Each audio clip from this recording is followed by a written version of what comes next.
ಭಾರ್ಗವಿ, ಏನ್ ಮಾತಾಡ್ತಿದ್ದೀರ ಅನ್ನೋ ಪರಿಜ್ಞಾನ ಇದೆಯಾ? ಅವರು ನನ್ನ ಡ್ಯಾಡ್. ಸ್ವಲ್ಪ ಮರ್ಯಾದೆ ಕೊಟ್ಟು ಮಾತಾಡಿ. ವಾಹ್, ಈಗ ಮರ್ಯಾದೆ ಬಗ್ಗೆ ನೆನಪಾಗ್ತಿದ್ಯಾ ನಿಮ್ಗೆ? ಇಲ್ಲಿರೋದು ನಿಮ್ಮಪ್ಪ, ಅಲ್ಲಿದ್ದು ನಮ್ಮಪ್ಪ. ಅವಾಗ ನೀವ್ಯಾಕ್ರಿ ಹಾಗೆ ಮಾತಾಡಿದ್ರಿ?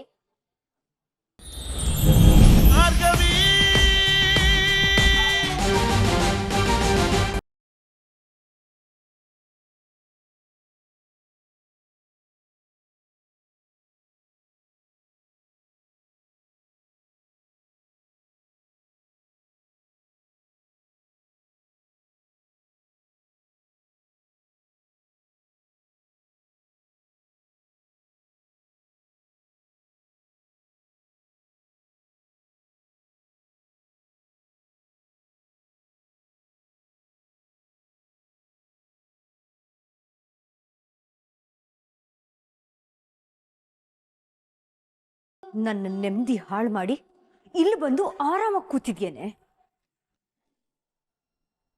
ಈ ಮನೇಲೊಂದು ಸ್ಥಾನ ಪಡ್ಕೊಳಕ್ಕೆ ನಾನು ಕಷ್ಟ ಪಡ್ತಾ ಇದ್ರೆ ನೆನ್ನೆ ಮೊನ್ನೆ ಬಂದಿರೋ ನೀನು ಎಲ್ಲ ಹಾಳು ಮಾಡ್ತಿದ್ಯಲ್ಲೇ. ಅದ್ ಯಾಕಾದ್ರೂ ನನ್ನ ತಂಗಿಯಾಗಿ ಹುಟ್ಟಿದ್ಯೋ? ಅಲ್ಲಲ್ಲ, ನಿಂದಲ್ಲ ತಪ್ಪು. ಎಲ್ಲ ಜೊತೆ ಆ ಕೊಂಪೆಲ್ ನಾನ್ ಹುಟ್ಟಿದ್ನಲ್ಲ, ನನ್ನ ಕರ್ಮ. ಬ್ರೆಂಡಾ,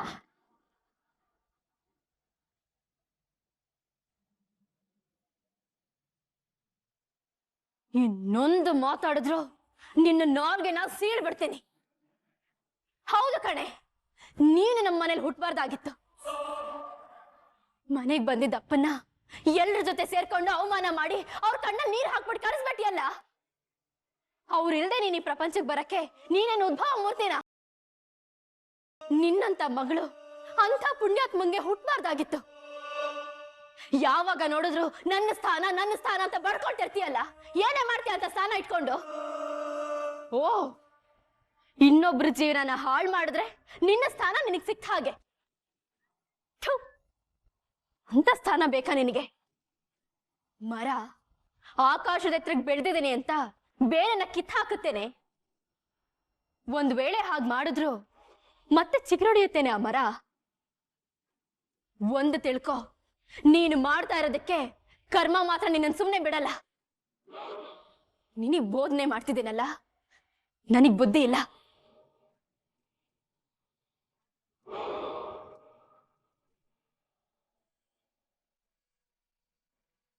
ಆಹಾ, ಅಕ್ಕ ತಂಗಿರಿಬ್ರು ಚೆನ್ನಾಗಿ ನಾಟಕ ಆಡ್ತೀರಾ. ನಿಮ್ಮಿಬ್ರು ಈ ಮನೆಗೆ ಸೇರಿಸ್ಕೊಂಡಿರೋದೇ ಹೆಚ್ಚು. ಅಂಥದ್ರಲ್ಲಿ ನಿಮ್ಮ ಅಪ್ಪನ್ನು ಮನೆ ಒಳಗಡೆ ಕರ್ಕೊಂಡ್ಬಂದು ನಿಲ್ಸ್ಕೊಂತೀರಾ? ಈ ಮನೆಗೆ ಒಂದು ಘನತೆ, ಗೌರವ ಇದೆ. ಆ ಕೊಂಪೆಯಿಂದ ಬಂದಿರೋ ನಿಮ್ಮಿಬ್ರಿಗೆ ಅದೆಲ್ಲ ಅರ್ಥ ಆಗ್ಬೇಕು.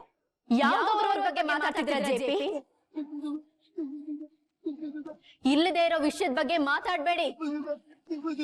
ಯಾರೋ ದಾರಿ ತಪ್ಪಿ ಮನೆ ಬಾಗ್ಲಿಗೆ ಬಂದ್ರು ಉಪಚಾರ ಮಾಡೋ ಸಂಸ್ಕಾರ ನಮ್ದು. ಆದ್ರೆ ನೀವು ಉಪಚಾರ ಮಾಡೋದು ಹಾಗಿರ್ಲಿ, ಕನಿಷ್ಠ ಪಕ್ಷ ಒಂದ್ ಸ್ವಲ್ಪ ಗೌರವನು ಕೊಡದೆ ಅವಮಾನ ಮಾಡ್ತಿರಲ್ಲ. ಮನುಷ್ಯರು ಮಾಡೋ ಕೆಲಸ ಅಲ್ಲ ಅದು. ಬೇರೆಯವ್ರ ಹೊಟ್ಟೆ ಮೇಲೆ ಹೊಡೆದು ದೊಡ್ಡ ಮನೆ ಕಟ್ಸಿದ ಮಾತ್ರಕ್ಕೆ ದೊಡ್ಡ ಮನುಷ್ಯರಾಗ್ಬಿಡಲ್ಲ. ದೊಡ್ಡ ಮನಸ್ಸಿರ್ಬೇಕು, ಅದ್ರಲ್ಲೊಂದು ವಿಶಾಲತೆ ಇರ್ಬೇಕು. ಏಯ್, ಮಾವನ್ ಎದುರಿಗೆ ಧ್ವನಿ ಏರಿಸಿ ಮಾತಾಡ್ತೀಯ? ಹೆತ್ತಪ್ಪನಿಗೆ ಅವಮಾನ ಮಾಡ್ಬೇಕಾದ್ರೆ ಉಸಿರೆತ್ತದೆ ಇರೋಳು ಇವಾಗ ಮಾವನ ಹತ್ರ ಮಾತಾಡಿದ ತಕ್ಷಣ ಬೇಜಾರಾಗ್ತಿದ್ಯಾ? ಭಾರ್ಗವಿ, ವಾದ ಮಾಡಕ್ಕೆ ಇದು ಕೋರ್ಟ್ ಅಲ್ಲ, ಇದು ನನ್ನ ಮನೆ, ಈ JP ಪಾಟೀಲ್ ಮನೆ. ಸಾಕ್ ಸುಮ್ನಿರಿ. ಕೋರ್ಟಲ್ಲೂ ನನ್ನ ವಿರುದ್ಧ ಮಾತಾಡಿ ಗೆಲ್ಲೋಕಾಗ್ಲಿಲ್ಲ. ಅದೇನೋ ಹೇಳ್ತಿದ್ರಲ್ಲ, ಕೇಸ್ ಸೋತ್ ಹೋದ್ರೆ ಬಾರ್ ಕೌನ್ಸಿಲ್ ಮುಂದೆ ಡಿಗ್ರಿ ಸರೆಂಡರ್ ಮಾಡ್ತೀನಿ ಅಂತ.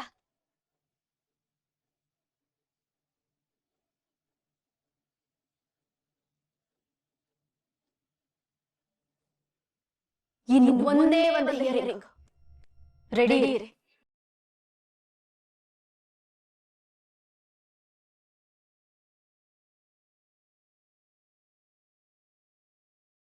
ಏನು ಹೇಳ್ತಾ ಇದ್ದೀರಾ? ಹೆಂಗ್ಸ? ಹಾ, ನೀನ್ ಕೊಲೆ ಮಾಡೋವಾಗ ನಿನ್ ಜೊತೆ ಒಂದು ಹುಡುಗಿನೋ ಹೆಂಗ್ಸೋ ಇದ್ಲು ಅನ್ನೋದು ನಮಗ್ ಗೊತ್ತಾಗಿದೆ ಮರಿ. ಅಯ್ಯೋ ಸರ್, ನಾನು ಯಾವ್ದೋ ಹುಡುಗಿ ಜೊತೆ ಸೇರ್ಕೊಂಡು ಈ ಕೊಲೆ ಮಾಡಿಲ್ಲ. ಅಂದ್ರೆ ನೀನೊಬ್ನೇ ಕೊಲೆ ಮಾಡಿದ್ಯಾ? ಮಾಡಿಲ್ಲ ಮಾಡಿಲ್ಲ ಮಾಡಿಲ್ಲ, ಅದೆಷ್ಟು ಸರಿ ಹೇಳ್ಬೇಕ್ರಿ?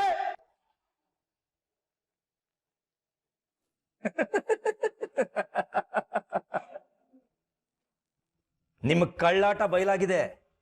ರಿತು ಗರ್ಭಿಣಿ ಅಂತ ನೀವಿಬ್ರು ಸೇರ್ಕೊಂಡು ಮಾಡಿದ್ರಲ್ಲ ಡ್ರಾಮಾ, ಸಾಕ್ಷಿ ಸಮೇತ ಭಾರ್ಗವಿ ಅವರು ಬಯಲು ಮಾಡಿದ್ದಾರೆ. ಇನ್ನು ನಿನ್ ಮೇಲೆ, ನಿನ್ನ ಹೆಂಡತಿ ಮೇಲೆ ಯಾರಿಗೂ ನಂಬಿಕೆ ಬರಲ್ಲ. JP ಮನೆಯವರಿಗೆ ನಿನ್ನನ್ನು ಆಚೆ ಬಿಡಿಸೋ ಹುಮ್ಮಸ್ಸೆ ಹೊರಟೋಗಿದೆ. ಅಲ್ಲಿಗೆ ನಿನ್ನ ಕತೆ ಮುಗೀತು ಕಣ. ನೋಡು, ನಿನ್ನ ಫಿಂಗರ್ ಪ್ರಿಂಟ್ಸ್ ಸಾಕ್ಷಿಗಳ ಜೊತೆಗೆ ಇನ್ನೊಂದು ಹೆಂಗಸಿನ ಫಿಂಗರ್ ಪ್ರಿಂಟ್ ಸಾಕ್ಷಿನೂ ಸಿಕ್ಕಿದೆ ನಮಗೆ. ನೀನೇ ಆ ಹೆಂಗಸು ಯಾರು ಅಂತ ಬಾಯ್ ಬಿಟ್ರೆ ನಿನಗಾಗೋ ಶಿಕ್ಷೆ ಅರ್ಧಕ್ಕರ್ಧ ಕಡಿಮೆ ಆಗುತ್ತೆ. ಇಲ್ಲ ಅಂದ್ರೆ ಸಾಯೋವರೆಗೂ ಜೈಲಲ್ಲೇ ಕೊಳಿಬೇಕಾಗುತ್ತೆ ಮಗನೇ. ಸರ್, ನಿಮ್ಗೆ ಹೇಗೆ ಹೇಳಿ, ನಾನು ಏನೂ ಮಾಡಿಲ್ಲ. ಮತ್ತು ಯಾರು ಬಂದಿದ್ರು ಅಂತನೂ ನನಗೆ ಗೊತ್ತಿಲ್ಲ ಸರ್. ಮೊದಲೇ ರೀತು ಅವರಪ್ಪಂಗೆ ನನ್ನ ಕಂಡ್ರೆ ಅಷ್ಟಕ್ಕಷ್ಟೇ.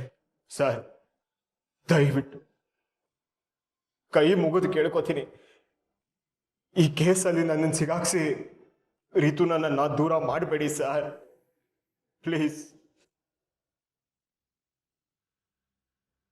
ಸರ್, ನಿಮ್ ಕಾಲಿಡಿಬೇಕಾ ಇಲ್ಲ ಆ ಭಾರ್ಗವಿ ಕಾಲಿಡಿಬೇಕಾ? ಏನು ಹೇಳಿದ್ರು ಮಾಡ್ತೀನಿ ಸರ್.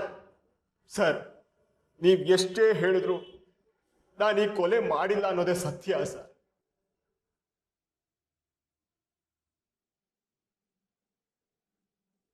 ಮತ್ತ ಹೆಂಗ್ಸ ಯಾರು? ಅದೇ ಜಾಗದಲ್ಲಿ ಅವಳು ಬಳೆ ಚೂರು, ಹೇರ್ ಸ್ಯಾಂಪಲ್ ಎಲ್ಲ ಸಿಕ್ಕಿದೆ. ಅಷ್ಟೇ ಅಲ್ಲ, ಅವಳು ಬ್ಲಡ್ ಸ್ಯಾಂಪಲ್ ಕೂಡ ಸಿಕ್ಕಿದೆ. ಸರ್, ಅವತ್ತು ನಡೆದಿದ್ದು ಏನು ಅಂತ ಹೇಳ್ತೀನಿ ಕೇಳಿ. ನಾನು ಗಂಟು ಪೂರ್ತಿ ಕುಡ್ದಿದ್ದೆ. ಆ ನಶೆಯಲ್ಲಿ ಸಂಧ್ಯಾ ಮೇಲಿರೋ ಕೋಪದಲ್ಲಿ ಅವಳನ್ನ ಅಟ್ಟಿಸ್ಕೊಂಡು ಹೋಗಿದ್ದೇನೋ ನಿಜ. ಆದರೆ ಆ ಸಂಧ್ಯಾ ನನ್ನ ಕೈಗೆ ಸಿಗ್ಲಿಲ್ಲ ಸರ್. ನಾನಲ್ಲಿ ಬಿದೋಗ್ಬಿಟ್ಟೆ. ಸಂಧ್ಯಾ ಓಡ್ ತಪ್ಪಿಸ್ಕೊಂಡ್ಬಿಟ್ಲು. ಅಲ್ಲ, ಫಾರ್ಮ್ ಹೌಸ್ ಹತ್ರ ಬಂದವಳು ಅಷ್ಟು ದೂರ ಹೇಗೆ ಓಡೋದ್ಲು, ಯಾರು ಕೊಲೆ ಮಾಡಿದ್ರು ನನಗೆ ನಿಜವಾಗ್ಲೂ ಗೊತ್ತಿಲ್ಲ ಸರ್. ಬೆಳಿಗ್ಗೆ ಎದ್ದೋಳು ಅಷ್ಟರಲ್ಲಿ ಸಂಧ್ಯಾ ಸತ್ತೋಗಿದ್ದಾಳೆ ಅಂತ ಸುದ್ದಿ ಬಂತು ಸರ್. ನನ್ನ ನಂಬಿ ಸರ್. ಕಾಡಿದ್ರು ಬೇಡಿದ್ರು ನೀನಂತೂ ಬಾಯ್ ಬಿಡಲ್ಲ. ನೀನು ಸತ್ಯ ಹೇಳದೆ ಸುಮ್ಮನಿದ್ರೆ ಆಚೆ ಹೋಗ್ಬೋದು ಅಂತ ಅಂದ್ಕೊಂಡಿದ್ರೆ ಅದು ನಿನ್ನ ಭ್ರಮೆ. ಸರಿ ಬಿಡು, ಆ ಹೆಂಗಸ ಯಾರು ಅಂತ ನಾನೇ ಕಂಡುಹಿಡಿತೀನಿ. ನೀನು ಅದು ಹೇಗೆ ಈ ಜೈಲಿಂದ ಆಚೆ ಹೋಗ್ತೀಯಾ ನೋಡೇ ಬಿಡೋಣ. ಸರ್, ನನ್ನ ಮಾತನ್ನು ನಂಬಿ ಸರ್. ಇದು ಖಂಡಿತ ಯಾರೋ ಬೇಕು ಅಂತ ನನ್ನನ್ನ ಫ್ರೇಮ್ ಮಾಡ್ತಿದ್ದಾರೆ.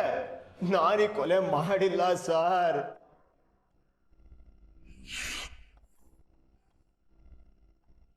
ಸರ್ ಸರ್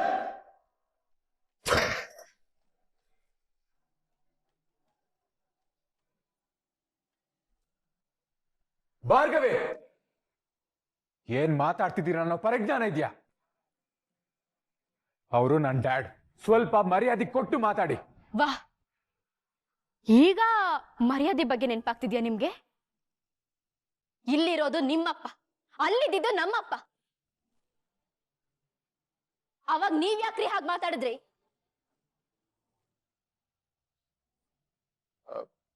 ಅದು ಸಂದರ್ಭ ಆಗಿತ್ತು. ಓ, ಸಂದರ್ಭ ಬದಲಾಯ್ತಾ ಅಥವಾ ನೀವ್ ಬದಲಾದ್ರ? ಹಣ, ಅಂತಸ್ತು, ಅಧಿಕಾರ ಅಂತ ಬಂದಾಗ ಬೇರೆ ಬೇರೆನೇ ಆಗಿರ್ಬೋದು. ಆದ್ರೆ ಅಪ್ಪ ಅಂತ ಬಂದಾಗ ಇಬ್ರು ಒಂದೇ. ಅರ್ಜುನ್ ಪಾಟೀಲ್,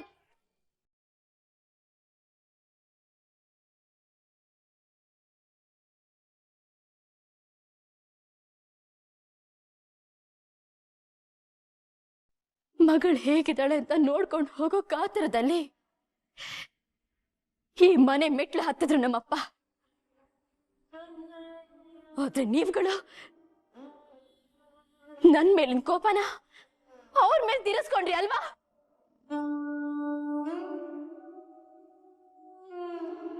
ತಪ್ಪು ನಿಮ್ ಕಡೆ ಇಟ್ಕೊಂಡು ನನ್ನನ್ ಯಾಕ್ರಿ ಅಂತ ಇದ್ದೀರಾ?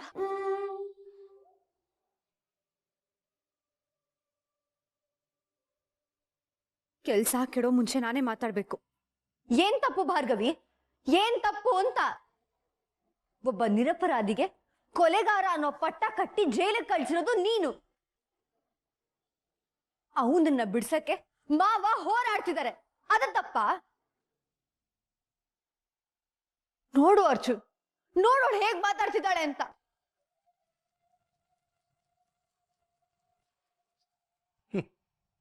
ಯಾವುದೋ 4 ಸಾಕ್ಷಿ ಕರ್ಕೊಂಬಂದು ಕೇಸ್ ಗೆದ್ಬಿಟ್ಟೆ ಅಂತ ಬೀಗ್ತಿದ್ಯಾ? ಅರ್ಜುನ್, ನೀನ್ ಹೇಳಿಗ ಈ ವಿಷಯದಲ್ಲಿ ನೀನ್ ಯಾರ ಪರ?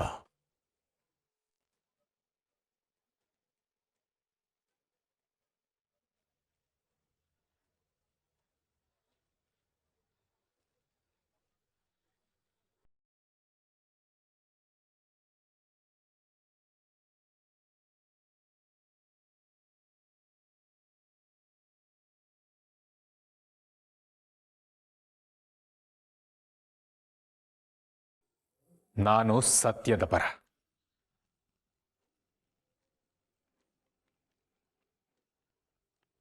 ನನ್ನ ಮನ್ಸು ಇವಾಗ್ಲೂ ಹೇಳ್ತಾ ಇದೆ ವಿಕ್ಕಿ ತಪ್ಪು ಮಾಡಿಲ್ಲ ಅಂತ.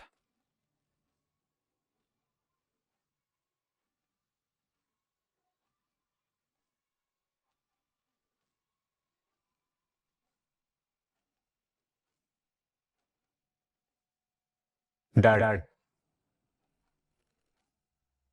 ನಾನು ನಿಮ್ಮ ಪರ.